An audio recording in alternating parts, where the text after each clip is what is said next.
होलिका भी मर गई, जल भी मर गई, हिरण्यकशिपु की बहन थी, बहुत प्यार से हिरण्यकशिपु से, तो वो पहले ही अपने बेटे से बड़ा गुस्सा रहता था कि तुम भगवान की पूजा क्यों कर रहे हो, है ना।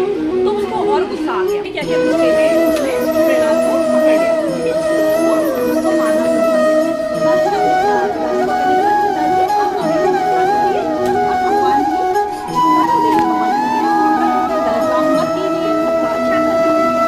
इस बात से हिरण्यकशिपु को बहुत ज्यादा गुस्सा आ गया। तो अच्छा, एक और इम्पोर्टेंट चीज है जो हिरण्यकशिपु इसने 100 साल तक, कितने साल, 100 years तक जो है भगवान की ब्रह्मा देव की पूजा की, तपस्या की, ठीक है, बिल्कुल घने जंगल में जाकर। तो ब्रह्मा देव ने खुश होकर के वरदान दिया था, ठीक है, और वो वरदान क्या था, ब्रह्मा देव ने मुझे कोई भी न मार पाए, जिसको भी आपने बनाया है, ठीक है, कोई भी मुझे न मार पाए, ना तो मुझे इंसान मारे, ना मुझे कोई दानव यानी राक्षस मारे, ना ही मुझे कोई जानवर मारे, ना तो जमीन से हो, ना ही मेरी मौत हो आसमान में हो। हमारे क्या है, पानी है, जमीन है, आसमान है, तीन चीजें हमारे पास, है ना। तो इसका मतलब मेरी मौत हो ही नहीं, मैं चारों ओर में कोई घमंड में, तो इसलिए सफेद क्या कर रहा था। अब हिरण्यकशिपु ने, जब प्रहलाद ने उसका कहना नहीं माना, होलिका भी जल करके मर गई, तो हिरण्यकशिपु ने क्या किया, गुस्से में प्रहलाद को पकड़ा और उससे पूछा कि तू हर समय क्या कर रहा है, भगवान का नाम ले रहा है,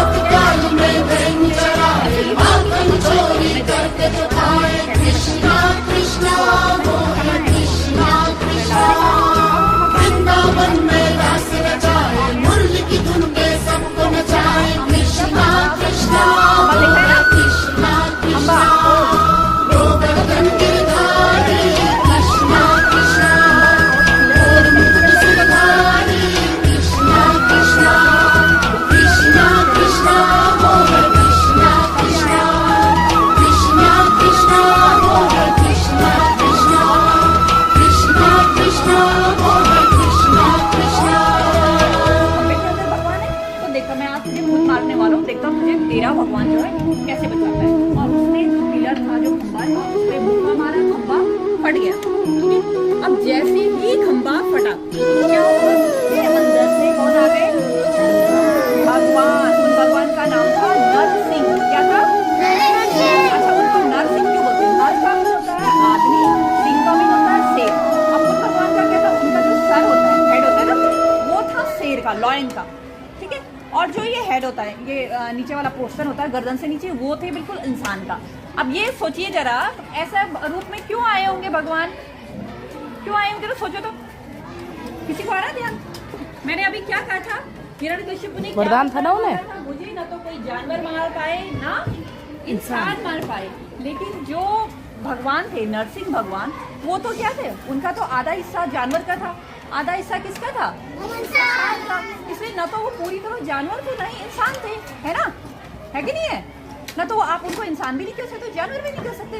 दूसरा, वो पैदा नहीं हुए थे, किसी ने उनको जन्म नहीं दिया था, और भगवान है तो मर तो नहीं सकते थे, ठीक है, वो अजन्मे इसलिए थे।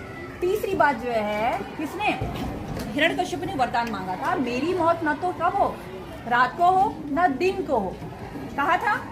अब जिस समय उसने खंबा फाड़ा, भगवान नरसिंह प्रकट हुए, उस समय जो टाइम था वो थी शाम की टाइम। कौन था, शाम का समय था, मीन दिन जो है खत्म होने वाला था और रात शुरू होने वाली थी। होता यही होता ना, शाम को रात, दिन खत्म हो जाता, सूरज छिप जाता है और रात होने लगती है, होते हैं ना जो रात और दिन के बीच का टाइम, तो भगवान नरसिंह उस समय प्रकट हुए थे। अब देखो तीसरी कंडीशन भी हो गई ना, फुलफिल हो गई ना, वो भी जो उसने मांगा था उसकी वो भी आ गई है ना।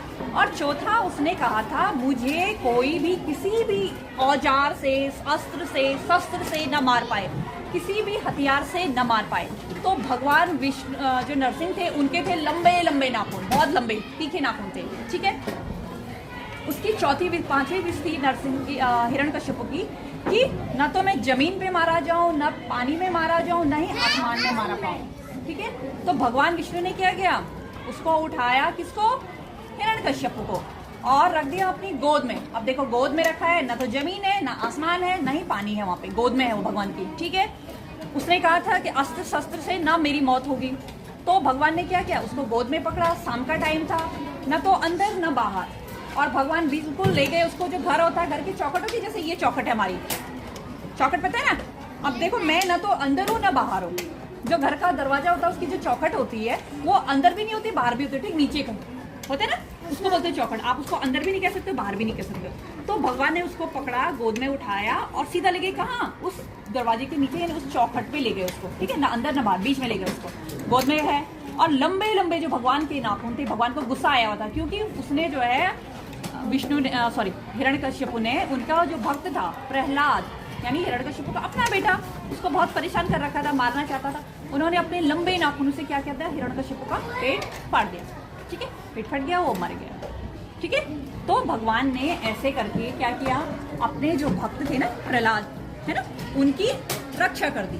तो इसीलिए हमेशा कहते हैं कि जो भगवान का नाम लेते हैं ना, उनकी भगवान हमेशा क्या करते हैं, मदद करते हैं, कैसे भी करके भगवान का नाम लिया करो। और दूसरी बात, कभी भी जो है हमें घमंड नहीं करना है, तो अपनी ताकत का, अपनी पावर का घमंड नहीं करना है, क्योंकि जितना आप घमंड करोगे उतना आप क्या हो जाओगे, नीचे गिरते जाओगे। अहंकार जिसको बोलते हैं, घमंड को, प्राउड, ठीक है, तो नीचे गिरते जाओगे।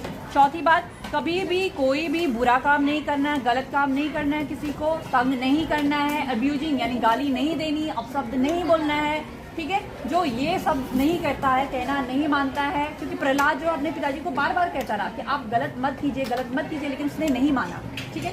तो ये सारा नहीं करना, अदरवाइज क्या मिलता है, सजा हमें जरूर मिलती है, आज नहीं तो कल मिलेगी जरूर, सबको मिलती है, ठीक है। तो इसीलिए हम क्या करते हैं, होली का त्योहार मनाते हैं। अब जब हिरण्यकश्यप क्या हो गया, उसकी मृत्यु हो गई, ठीक है, तो देवता जो जिनको उसने परेशान किया था, उसने देवताओं को परेशान करके रखा हुआ था, इंसान थे, ऋषि मुनि, सबको उसने परेशान किया था, सब बहुत खुश हुए।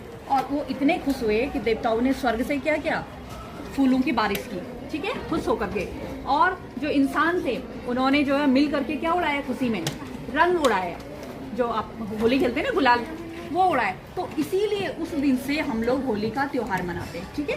तो होली का त्योहार केवल एंजॉयमेंट का नहीं है, एक दूसरे को कलर लगाना, ये नहीं है। होली का त्योहार हमें ये भी याद दिलाता है कि हमें कभी भी बुरे काम नहीं करना चाहिए, ठीक है, हमेशा अच्छे काम करो, और बुराई का हमेशा अंत होता है। ये है होली की स्टोरी, आया समझ में।